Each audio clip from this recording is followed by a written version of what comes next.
Alrighty, welcome to the Excitable Soul Podcast, everybody. Here we're interested in all things purpose. We want to know where and how people find meaning and connection in their lives. In every episode, we will be hearing the real life stories of how people have uncovered, understood, and unleashed their own unique sense of purpose. Our hope is that we can all learn from the journeys of our guests so that we can all better find a sense of purpose in our own lives. I'm host James Glover, performance coach and purpose nerd. I'm incredibly excited to be exploring these stories with you. So let's get going, shall we? Hello, everybody, and welcome. Today's guest is Amy Shaw, somebody who brings a whole lot of heart, a ton of wisdom, and a quiet kind of courage to everything that she does. Amy spent the last 20 years doing what many of us hope to do, loving her work, making a difference, and helping organizations grow by unlocking the potential of their people. Her journey starts out like many of ours, graduating with literally no idea what came next, but a move to London and a lucky break at Arup turned out to be a spark. It was there, working across finance and HR, that she realized something important. It was the people side of the business, the human stories, the relationships, the potential that really lit her up. She's never looked back. Since then, she's built an incredible career in HR spanning engineering, construction, finance and tech. She's led through high-stakes projects like Alder Hey Children's Hospital and Manchester Airport, and through the chaos of COVID, taking on the challenge of leading a team that she hadn't even met in person yet.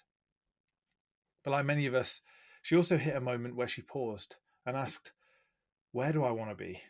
What is my purpose? And that question brought her to the Executive Purpose Immersion Program, and I've had the privilege of walking part of that journey with her. Out of that experience came something truly powerful for Amy. A purpose statement that isn't just beautifully crafted, but deeply lived, to help others unlock opportunity and talent so that they can break new ground. It's a purpose that doesn't just show up in a professional life as a people director at Roma Finance and the founder of her own consultancy, Findaway HR, but also in her personal life as a mom of two rugby-loving teenage boys, guiding them to discover their own dreams and to forge their own paths. She's the kind of leader who brings humanity into every room. She sees possibility where others see problems, and who reminds us what great HR can really be about. I'm excited to have her with us today. Enjoy. All right, ladies and gents, welcome back to the Excitable Soul Podcast. Got Amy with me today. Hey, Amy, how you feeling? Yeah, good, thank you. Afternoon. Yeah, well, you and I both at the end of the week, like cups of coffee, cups of tea, just kind of catching up. We've basically eaten into most of our recording time, just catching up because we've not seen each other or spoke to each other in ages. Had a good gossip. We thought we'd better keep a little bit of what we were chatting about for the actual podcast itself. So yeah, how's your day? Yeah, it's going good. Sun shining in sunny Manchester, which I can't normally say that. So yeah, that's one advert for the north. I spent a solid 18 months in the lead up to the 2012 Olympic Games supporting Taekwondo in Manchester. And I don't think I ever went across to Manchester and it not rain. It didn't matter when it was raining all the time. Apparently we live in a lake, so. Is that right?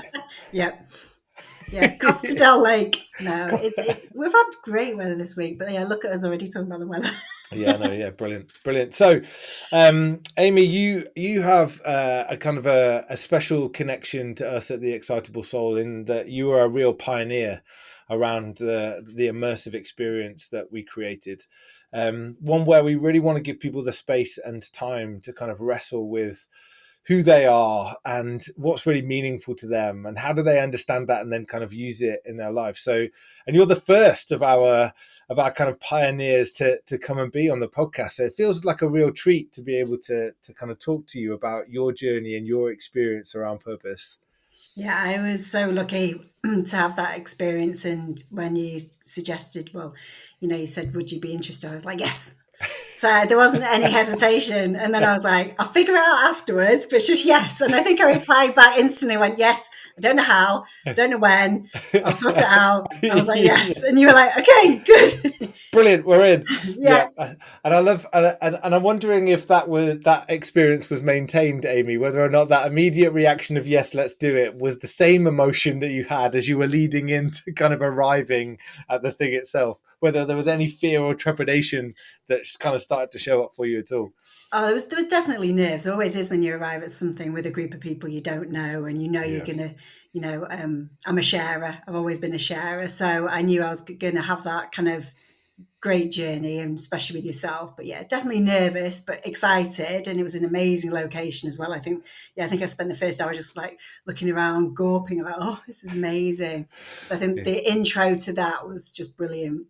Amazing. So we'll definitely we can definitely kind of check in with that. But I guess the kind of the opportunity here is really just to kind of mine your experiences, and how have you been able to kind of really uncover that sense of purpose and then make sense of it. What were the things that really helped you start to see and understand where and how you find meaning and the contribution that you want to make around it? Then what was the impact of that for you? Like, within that journey, what were the things that were most powerful, the ones that really helped create breakthroughs? And I guess we always start with the kind of the look back, the kind of the journey to date. So I'm wondering if you could kind of give us a bit of that unique perspective of the kind of the work done to start to uncover purpose. What was it that really showed up for you in that element of the work?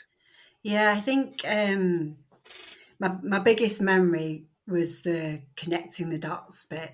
That was there was just straight away, I think there was one of the first exercises we did, and it was a huge moment, light bulb moment. And it's one of those timelines, and I mean, I know you know this, but it's like the positives, it looks like a heart to kind of beat. Positives at the top, negatives at the bottom.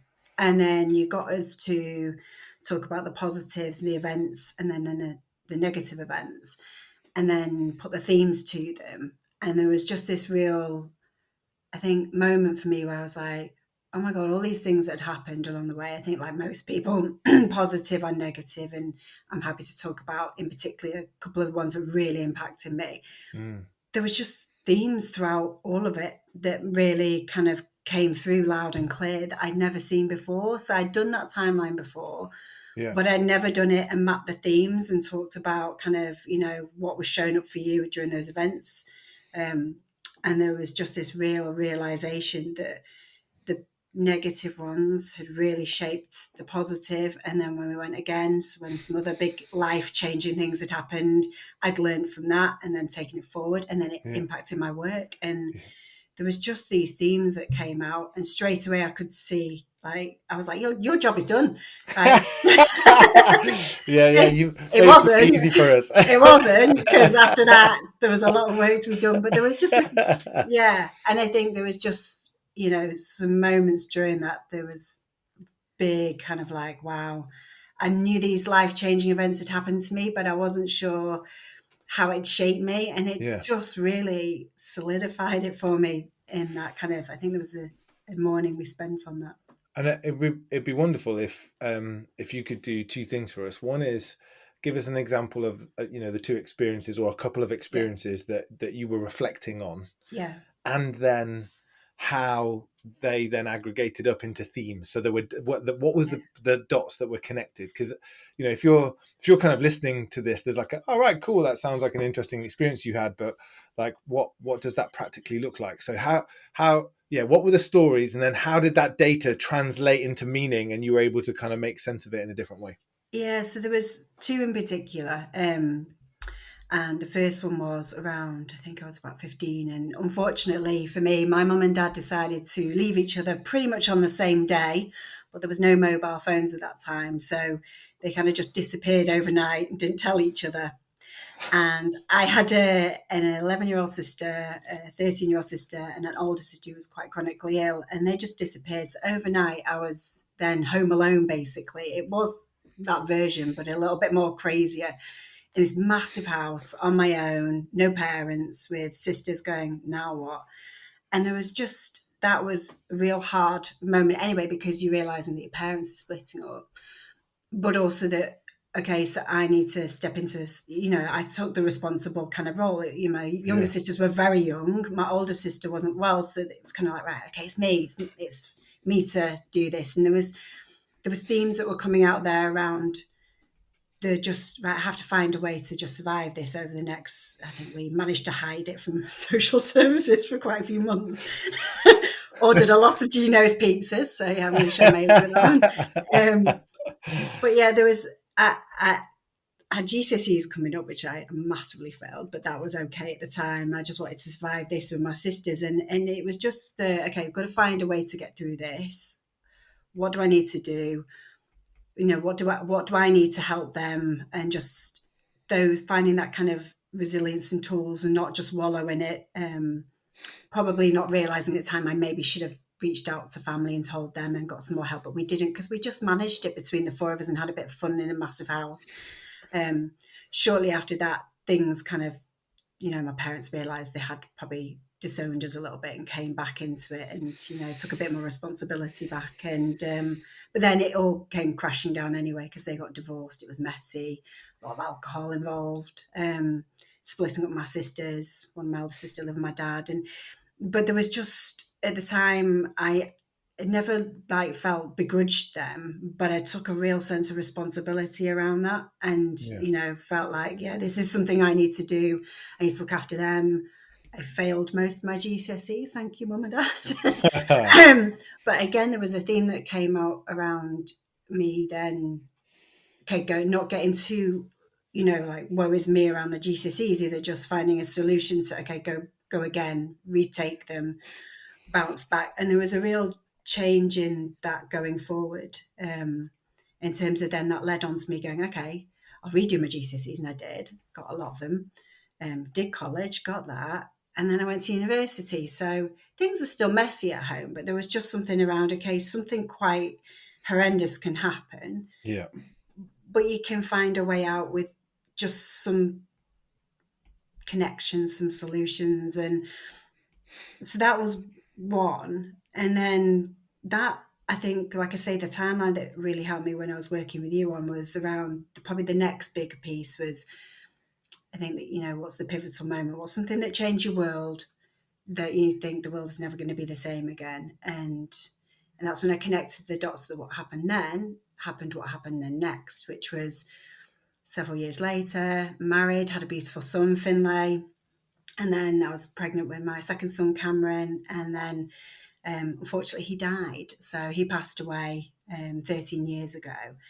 And that is when my world absolutely imploded again. And that was the point that I just thought, right, how do we come back from this? It was another moment where I just sat there going, right, oh crap, this is horrendous. And it's everybody's probably, death is everyone's worst nightmare, parents, and then to lose a son and think, right, you've got to find a way to get through that, or you don't. So there was a moment where I was like, and I also had Finlay looking at me, and I was like, I had a responsibility to him as well. He was, I was like, and all my family, we were all devastated.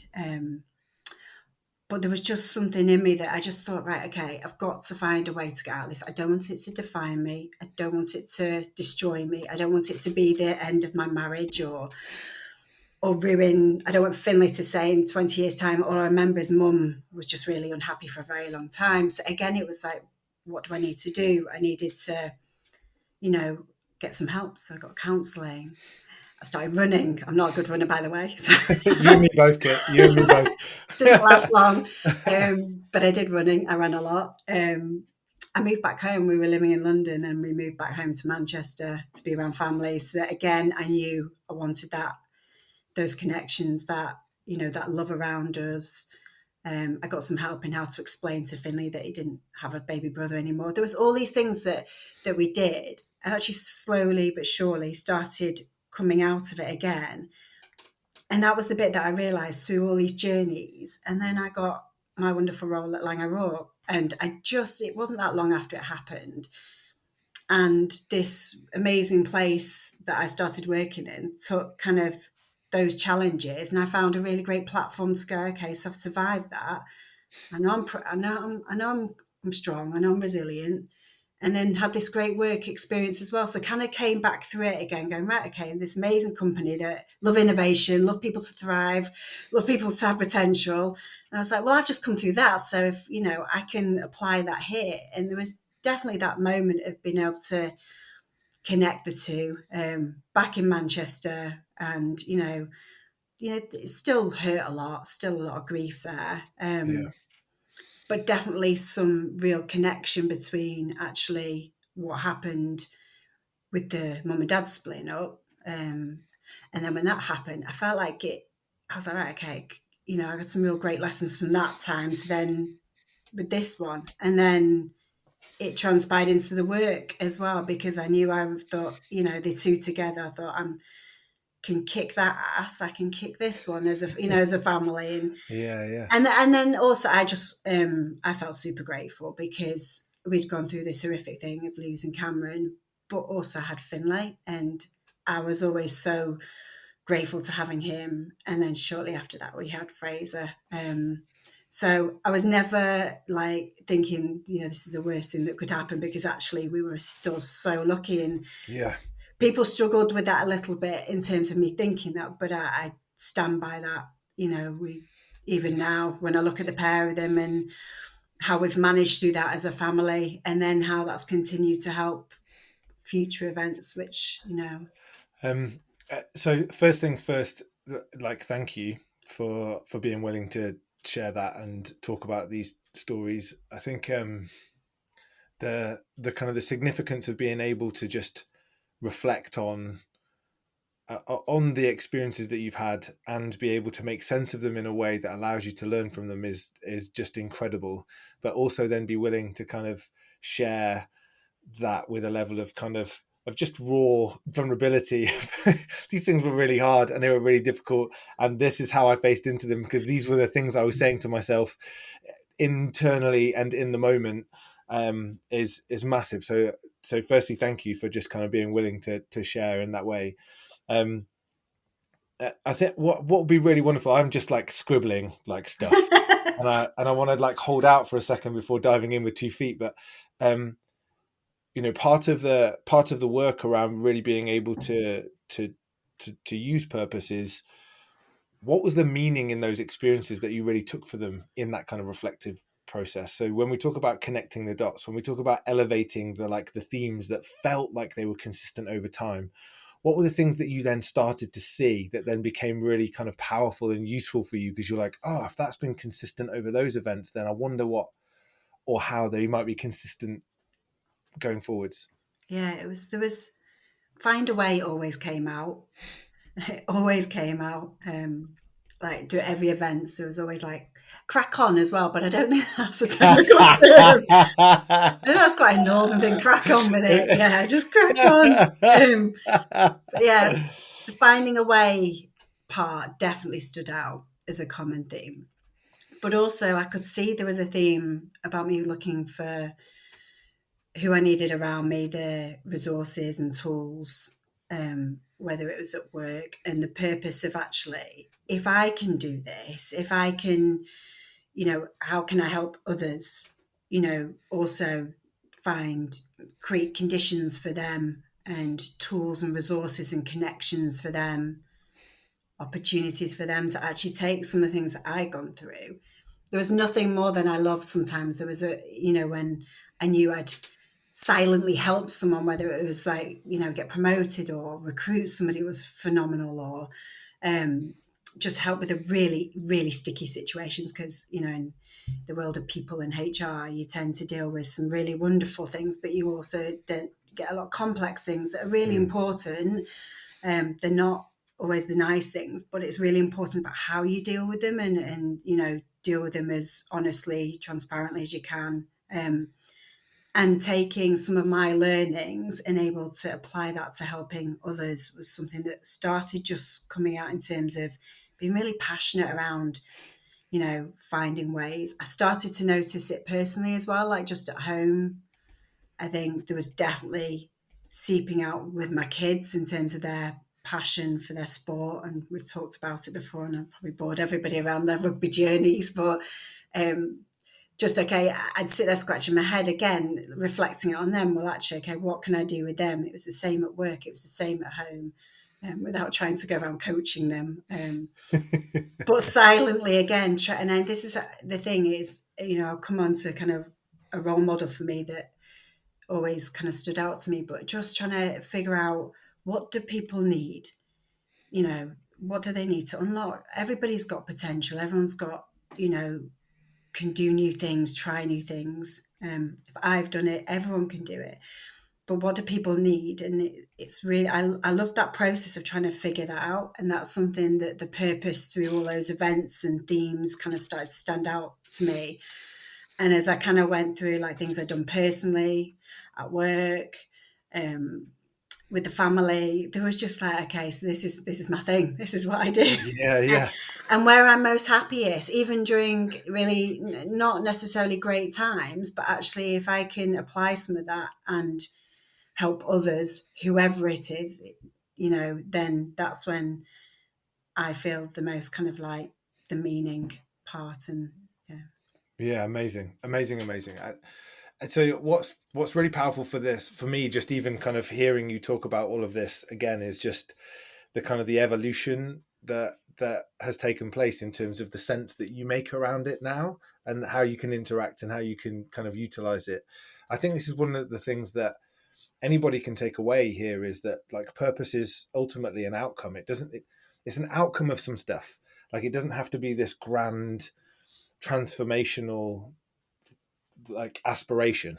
It can be, but it doesn't have to be. Actually, very simply, it's, where and how do I understand the meaningful experiences that have shaped who I am, and how they're still important and significant to me, and then how I can utilize them, how I can contribute to them. And listening to you talk about, being 15 years old and all of a sudden realizing I need to be responsible. Like, you use that word, I need to do this. Like, big sister can't, little sisters can't. Like, I need to do this. I need to be the one in this space, and finding a way through it. Did we eat a little bit too much pizza? Yes, we did. But that was okay, because that was part of us finding our way through, and finding our way through to the point where other people could realize what their sense of responsibility was in that, and kind of come back to it. And it's interesting when you said about like crack on, because what I actually heard you talk about, or the language you used, was going again.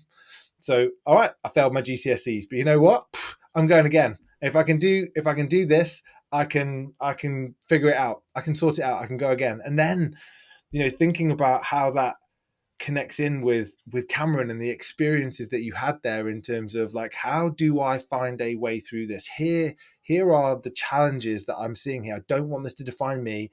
I don't want it to destroy my marriage. I don't want it to have a negative impact on my son. How do I find a way through all of that? And interestingly enough, and this is going to sound pretty crass, I think, so apologies to everybody, but you went again. Fraser came along shortly, didn't he? Oh yeah, we did. But like, I'm being pretty flippant about that, and we're laughing here, but I can only imagine the emotion of making that choice. Yes, it was hard. Going through that experience, Terrifying. And then everything that went with all of that. Yeah. So again, that kind of sense of, right, we're going again, and we're finding a way through. Yeah.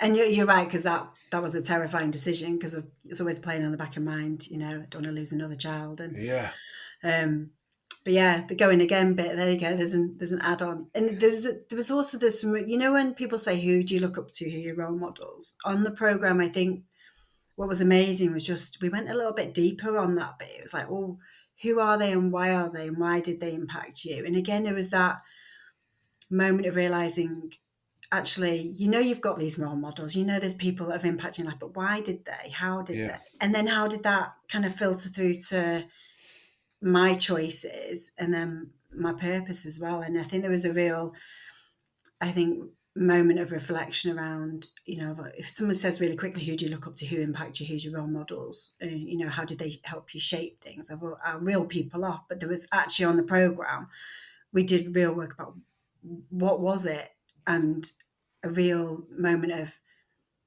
there was a figure in my life, and it was my granddad, and he was really special to me, and I know grandparents are, but actually, what was it that was so special? And it wasn't just his, you know, big hugs and things like that. It was like actually a really powerful background from him. He was a World War II hero. He got a King George medal. But no one ever really knew about it until a lot later on in life. And I remember him being interviewed on his 100th birthday when the RAF did a flyover for him, and there was newspaper articles, and he was in Cooking with Heroes book and everything, and he just couldn't understand it. And he was just like, well, what's the big deal? He was like, I'm no hero. I'm just the guy that came back home. And he just did everything he was just so resilient. His wife died very young as well, so my mum's mum. And again, he cracked on with it. He got on with it. I think he even had a girlfriend. Yeah. But actually realising on the programme how much actually he impacted me. And I never really went that deep to realise that history of him and who he was, his resilience, how he just never really told his tale. He just did it and never made a big deal of it. Really then impacted me and how I wanted to then do that for others, and it not be, you know. And that was the word that you've used today. Again, like this idea of silently seeing, silently acting. And I didn't know that until we did the program. I couldn't figure out sometimes, you know, why do I do things and then, you know, sometimes never say anything. And then I'm like, I know exactly why now. And that came apparent during the program. It was like, it's because I had this awesome role model who showed me, you know, like how to be resilient, but also you can do all these amazing things, but actually just doesn't need shouting about necessarily. Do it for the right reasons. And that's what we do, I think he used to say. That's what we do. Love it. Love it. Like you are a walking, talking, like strap line, it's just what we do. Poof, going again. Poof, find it away. Like, wow, just kind of, you're in the wrong job. Forget people, go into marketing. Yeah, way to kill the moment, Glover. I think it's because I'm feeling the emotion of you telling the story of your grandfather again. Like the fact that somebody can be at their 100th birthday, life goal for me. Can you get to like the 3 digits? Because how amazing would that be? For sure. No. So he's like, there he is celebrating a century on the planet. The RAF are giving him a fly pass. That's the level of significance that he holds to that institution. And he's like, what? Who? Me? Why? What's going on? Like, I remember us talking about it, just going, how? What? Like this kind of, that level of sort of humility and integrity just doesn't exist really in the kind of the visible society that we operate in most of the time, does it? But look how much it's valued. Yeah. And he was an amazing guy. And I learned more and more about him through the years, but probably spent more time learning more about him after that when I realized the impact. So I was like, right, I need to go and really get to know him and get to know, you know, why he impacted me so much. But shout out to him then. But amazing. So you've just done a really wonderful job here of really being able to practically help us understand how we find like meaning, how we find and start to shape our sense of purpose, which is firstly you got to tell the stories. You've got to go back through the experience. Like that's the data, right? It's the information. And then as you're telling them and you're sharing them, what starts to surface as you're telling them enough is there are these themes that kind of are popping up. And what are the dots? How do we connect the dots? What does that look like? And in this situation, you're just sharing like 3 examples really, but you can see what's flies into the surface. Well, there is something about finding a way that is really critical. And this is, I think, is the other thing that's magic is people are like, oh, what's a theme? Is that the same as values? Like, because we're talking about responsibility and resilience. And we're like, where do your values come from? Yeah. What informs them? What gives them the emotional significance that means they are your values? It's the things that we've used to find meaning. So finding a way is critical, absolutely critical. And that drives a sense of responsibility. It might drive a sense of integrity or humility when you're talking about doing it silently, because it doesn't need to be something that's shouted about. Look at all the things I've done, and not everybody needs to know about all the things I've done, but I've done them, and because I've done them, that's going to enable me to help other people be able to do them. Wallop, like that's massive. And also this sense of, I love it, like the cracking on, going again is mega, because you think about how that drives behavior. You think about how that shapes the way in which you see the world, right? It's possibility. It's about what's next. And in terms of resilience, the ability to be able to transcend and include, hold on to all of the things that are really important, but let go of the things that aren't, so you can continue to move forward. Massive. No, it was opportunity came out as well. I think that was the other theme. Yeah. Always looking for an opportunity.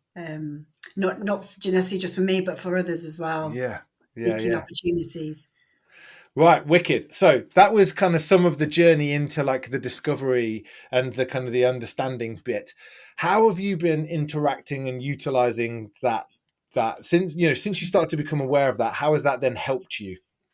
Yes, there was a couple of things. There was, I think, the misalignment part was something else that stood out. Going so forward after that was the bit that didn't serve me. So actually there's a real realization around, okay, so now I've got this idea of where I feel meaningful is where I didn't feel meaningful, but actually having a real courage to stop doing things. So there was things around not so much comparing myself to others. I was awful for it for a long time, constantly looking like, well, they're doing that job, or they've got that role, or I should be there. That's where I should be. And I think we did a little bit of work together, and you were always like, why do you keep doing that to yourself? And I'm like, well, I want to be where they are. I want that role. I want to be doing this. And you were like, but why? And then I think there was that bit where actually my purpose was coming through in other ways.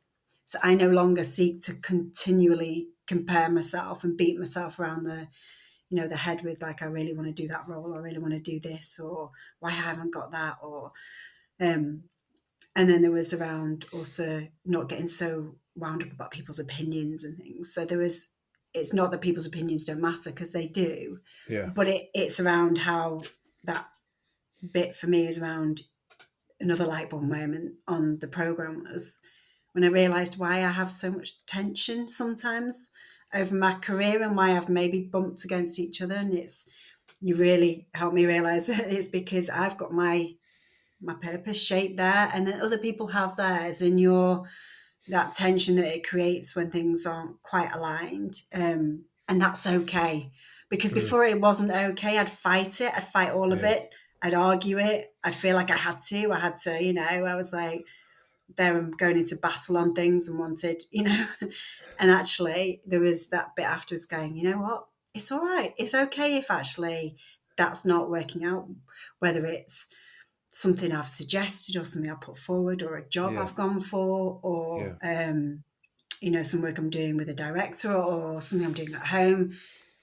And actually it was just that it's okay for it to not be okay. Yeah. And lean more towards what feels okay, to what aligns more. So there was, things around the work I do, and also the choices I've made. So know that if I choose to do something that isn't aligned to my purpose, and actually I'm feeling a bit frustrated, that's a choice I've made. So I now have an awareness. When I've chosen to do something that isn't probably quite there, I have no right to get annoyed or frustrated, because I've chosen that's a choice. Now, the reasons could be right from my choices, but it's just really helped me having a real awareness, I'd say, on everything, and give myself some space to reflect on things, come away, reflect. Yeah, nice. How do you utilize it then, Amy? Like, so you talk about the kind of the gap and the misalignment, and the awareness bit I'm hearing is really, there's almost two elements to it. There's do I see the consequence of the choices do I see the choices that I have a choice in the first instance? And then do I see the consequence of those choices? And am I okay with the consequences or not? Because actually I can make a set of choices, as you say, that might not necessarily be aligned to my purpose, but I'm actually okay with that. And it's okay to go in that direction. And if it is misaligned and the consequence isn't, what I maybe hoped, then actually I can still own that, because, there's something in there about why those choices and those decisions were made in the first place. So the kind of the awareness element is something there about choices. The other thing that you talked about was how it allows you to kind of find a different perspective. So there's awareness, yes, and insight into kind of ownership of choices, but then there's something about perspective, which is I can now let go of. Yeah. And all of us struggle in different points in times continually with the need to be able to let go of stuff. So how does it help you do that? Like, what ways are you tapping into, connecting with, making visible your purpose so you can go, you know what, actually I don't need that? Yeah. So I don't always do it straight away. I'm not going to lie. There are moments where I can probably, if I'm being really honest, I can feel it could be in anything. It could be in something I've put forward in a meeting, or it could be, I'm trying to, not make it just theoretical, but say if I put something forward and I've gone in and I feel really passionate about something, and I know straight away when I'm starting to feel that it's not, my purpose isn't, it's not maybe aligned, because I feel my body language going a bit. Yeah, okay. I feel, and I know straight, I think others probably could tell you now, people that know me quite well could say, well, she'll start to fold her arms. It's a physical thing sometimes. I can, and probably my emotions on my face as well. Again, like I probably could say at work and at home, most people probably get the measure of me quite quickly because I wear my heart on my sleeve. Yeah. Even somebody I've only just started working with recently said, well, if you could just do that piece of work, and I know it's not what you love and what you want to really thrive and help us with, but get that bit done and then we'll do the good stuff that is your purpose. So and I've not been working with him that long, but he already knows. Yeah. And I've never told him, but he knows exactly. In the bit that he was talking about, it was spot on. It was the bit I love. It's the opportunity, the potential, the development, the creating the conditions. This, but I love this. Like, I love the way in which you kind of express that. Is it's in my body. Yeah. Like, it's in my body. I know in my body, and people will see it in my body language. And those that know me well, and it turns out they don't even need to know you well because because it's so clear that it's something that you've just started working with. But again, I think there's something really raw and powerful for people to kind of take in this, is that purpose is a felt experience, right? Meaning is a felt experience. And when you're in alignment with that, you feel a level of alignment with that. And when there is a lack of alignment or incongruency somewhere, you feel that. And so if we're not paying attention to it, then it gets stored up and stacked up somewhere. And the fact that for you, you're so clear on the fact that it's within your physicality, that other people can see it, that's mega. Yeah. It's definitely, people can see it. I think, there's not many people that probably couldn't spot it. Yeah. And so there's something here about it, like in the moment, purpose is serving you as a way to be able to kind of reflect and to be able to make sense of different situations and scenarios. How is it also guiding you? How is it guiding the kind of the choices and the way in which you're looking forward and into the future? It's kind of like my North Star. So it's on everything. It's on, again, this talking to you today has given me time to really reflect and go back through things and think about choices I've made since we did the program. And I've definitely made some very obvious choices around, studying I've wanted to do. So as a really good example, I knew I wanted to do some studying. I wanted to do some more learning. And, I had two options, and one was just a very kind of, employment law type thing. And one was around being more disruptive HR. It was a chief people officer course. It was called Disruptive HR. And it is about, breaking new ground, finding a way, being more innovative. So I had these two courses to choose from. And one was probably would have benefited my consultancy side of the business, maybe. But then my passion and what I felt strongly about was this, disruptive chief people officer course, which was more around that innovative HR, challenging the status quo, finding opportunity, breaking new ground. And it just sang to my purpose. And that's the one I've gone with. And it's something I've not looked back on. I'm really enjoying it. And again, that's something that I've gone, that really helps it, that leaned into that, and that helped that choice. So I made that choice.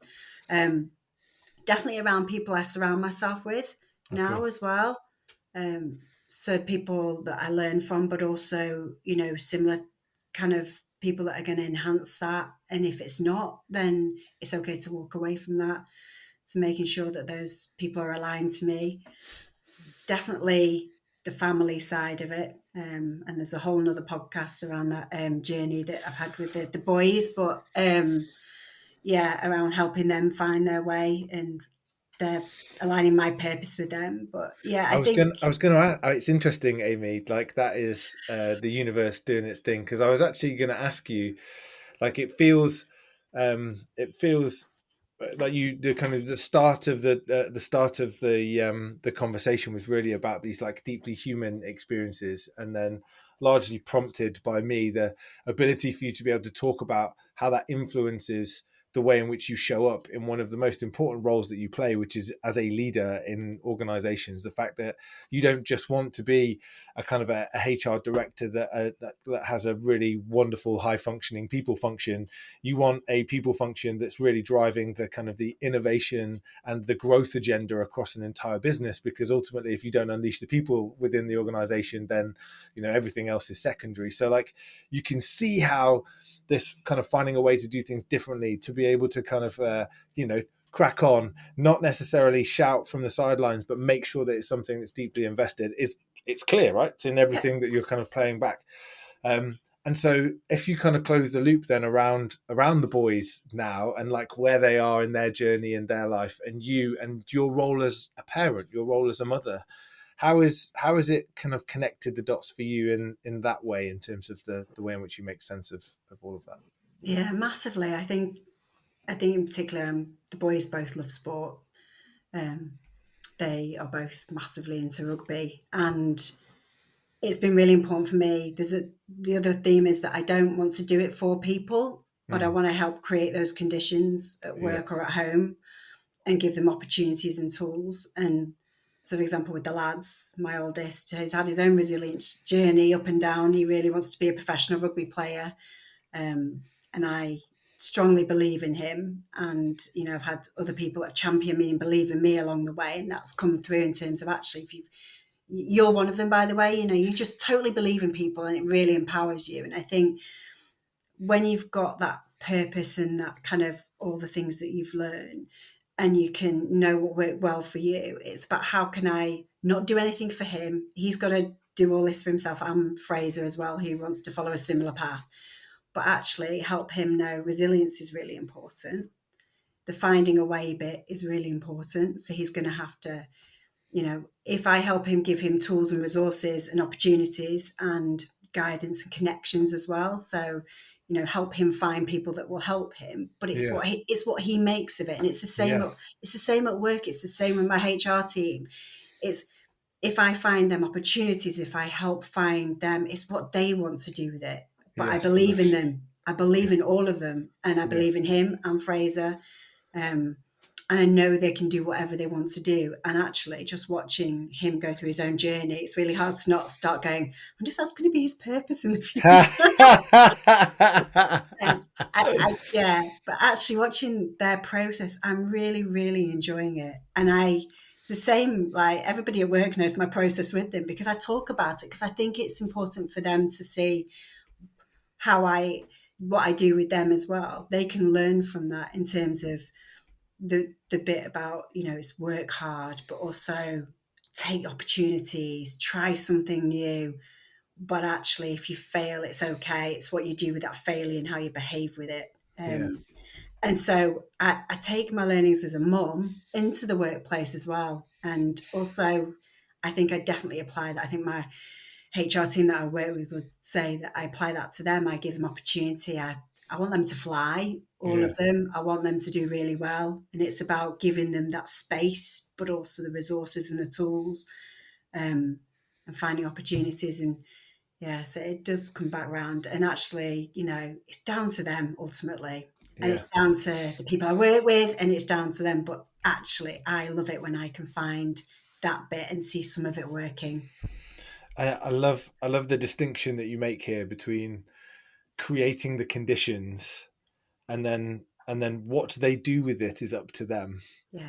versus actually often a kind of a need to be responsible or a need to help overplayed actually becomes really directive and really limiting, because it's all about exactly what you think should be done and how it should be done. And actually you're just going, there's opportunity, so see it.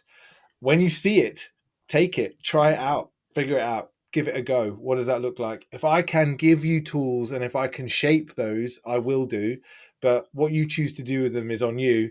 And if it doesn't work out, there's going to be learning in that. But guess what? We're going again. Yeah, and that's exactly right, because of my oldest, we have gone again quite a few times. And I think we'd go again if that makes sense. Yeah, yeah, of course it Touch does. wood. I'm really hoping we don't have to go again. Yeah. That's in terms of the fact of his next stage of his rugby journey, but he will do. And I've even seen him put. I think he put something on the phone, and I can't remember what it said now, and it was like a boxing quote or something like the next stage is even bigger type thing, when he'd not gotten to the next stage of his program originally. And I saw him save this message to himself, and it basically was like, go again.